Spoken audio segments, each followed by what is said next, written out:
क्या आपने कभी सोचा है कि लड़ाई की अवधारणा समय के साथ कैसे उत्पन्न और विकसित हुई? मानव अस्तित्व की उत्पत्ति का चित्र बनाइए जब हमारे पूर्वज पृथ्वी पर घूमने लगे थे। हर दिन अस्तित्व के लिए एक संघर्ष था, प्रकृति के खिलाफ लड़ाई, जंगली शिकारियों के खिलाफ और यहाँ तक कि साथी मनुष्यों के खिलाफ भी। यह लड़ने की मूल इच्छा जरूरत से उत्पन्न हुई थी, सुरक्षा करने, रक्षा करने और प्रभुत्व स्थापित करने का एक तरीका। समाज बनने लगे और सभ्यताएं उभरने लगीं, तब लड़ाई की अवधारणा नए रूप लेने लगी। अब यह सिर्फ अस्तित्व के बारे में नहीं था, इससे विवादों को हल करने, शक्ति का दावा करने और जनता को मनोरंजन कराने का एक उपकरण बन गया।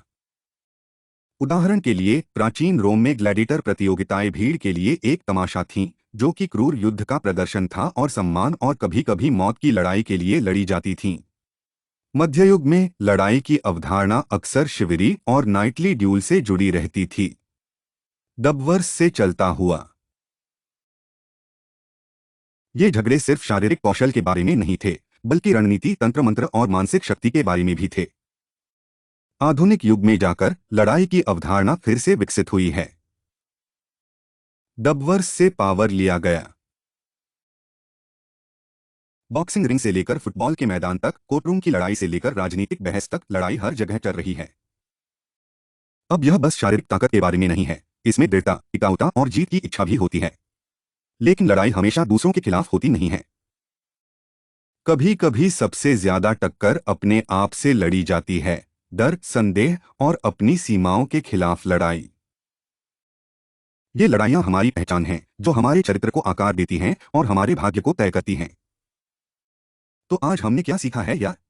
हमने लड़ाई की अवधारणा के विकास को इसकी मूल उत्पत्ति से इसकी आधुनिक समझ तक खोजा है।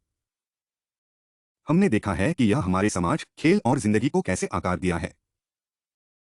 हमें समझ में आया है कि लड़ाई सिर्फ शारीरिक ताकत के साथ ही नहीं, मानसिक दमखम और दृढ़ संकल्प के साथ भी जीती जाती है। हमें यह समझ में आया कि लड़ाई हमेशा किसी दूसरे के खिलाफ नहीं होती।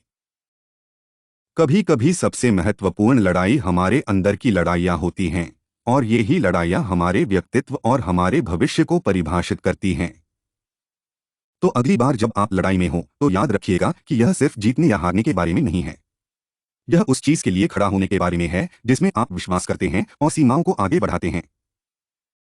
क्योंकि एक लड़ाई का असली मजा नतीजे में नहीं, बल्कि संघर्ष में ही होता है।